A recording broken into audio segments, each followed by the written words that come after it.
The top players hide everything that they know. But today, I'm gonna make them mad because I'm gonna release all of the best kept secrets that I know about this game, and I'm gonna turn you into a full-on sweat and give you a massive edge over your opponents. If you're able to master these 5 tips, you will 100% become a better player. That is a guarantee. Put your sports knowledge to the test to try to win up to 25 times your cash on Prize Picks. Here's my entry for tonight. If we get them all right, to 25x, and even if we get one wrong, we still double our cash. Let's turn this $5 into 125. Make sure you guys sign up before opening night to take advantage of this free Steph Curry square. Use the link in the description and use code YoungDirk, and if you deposit $100, they will give you another $100 to play with. Link in the description. Do not miss out. All right, first things first, in all of these clips, I mean every single one of these standing dunk clips, my standing dunk rating is a 25.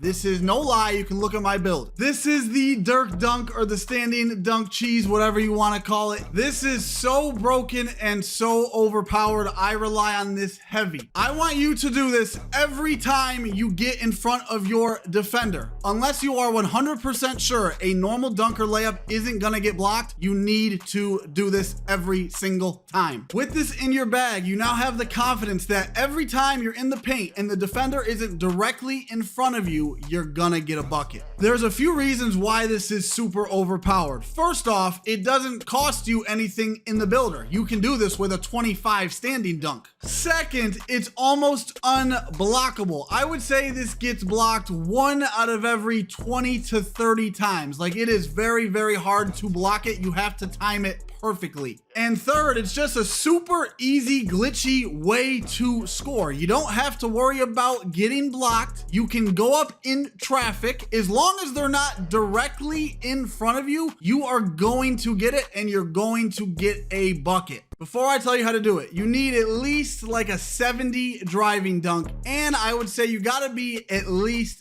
6'4". You can do it on 6'2", 6'3", but you need longer arms. The taller the better, but in all these clips, I've been on a 6'6". Okay, so here's how you do it. It's very, very easy. Anytime you're running to the basket, you're holding the right trigger and moving your left stick forward, obviously, duh. While you're holding those, you're never letting go. As soon as you get right under the basket, you're just gonna hold extra square, and that's it. It's literally that easy. So you're just running right under the basket. And as soon as you're right under the basket, you're holding X or square, and you're just going to jump up for the standing dunk. It is that easy. You need to learn this right now. All right, guys, it's time to get toxic. This might get patched. This is too broken. It's too overpowered. Only a few people even know this exists, and I'm giving to you guys. So if you haven't dropped a like already, drop that like. I call this move the young lay, or the layup cheese, whatever you want to call it. This right here is the most broken move I have ever used in any 2K in my life. On this build and all these clips, my driving layup is a 72 with a 50 strength. I have done this probably 200-ish times, and I have never been blocked,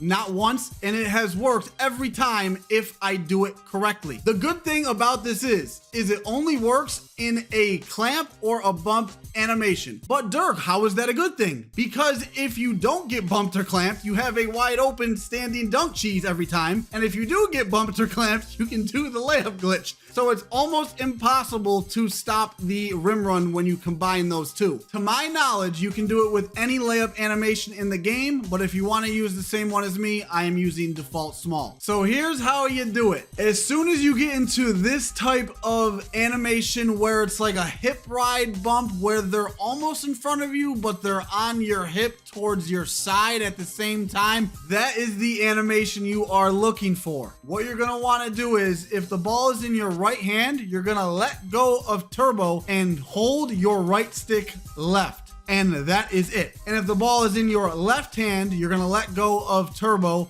and hold your right stick right. Yes, bro, it's that easy, and to time it is super, super easy. I have never mistimed this once out of probably like 200 times. The hardest part about this is making sure you're in the correct animation. If you're not in the correct animation, you're gonna get a weird layup or you're gonna get a super contested layup. But if you can master this and the standing dunk cheese and combine them, you are gonna be a demigod driving to the paint. I am known for the triple threat cheese. I won wagers using just this move. Anytime I'm in the triple threat, there's a very, very, very good chance that I'm going to score. It's super fast and super hard to guard and unpredictable because you can do it to the right or the left. You can do this into a standing dunk, a layup glitch, a layup, a fade, a shot. It does not matter. It's gonna be really hard for someone to get a stop on you if you can learn this and the layup cheese and the standing dunk cheese. I'm gonna teach you how to do this right now, and then once you master it, I'm gonna teach you how to do the reverse, which is an amazing counter to the triple threat cheese. It's basically taking one step with the triple threat cheese and then doing a move back the other way. First things first, to make this easier for you, I want you to go into your controller settings and make sure your pro stick orientation is on absolute. This move is very easy to learn. It might take a little practice, but definitely a move you want to learn and add it to your arsenal. So look at the hand cam and listen to me explain. If you want to go right, it's super easy. You're holding down turbo the entire time of this move. You're gonna flick your right stick right,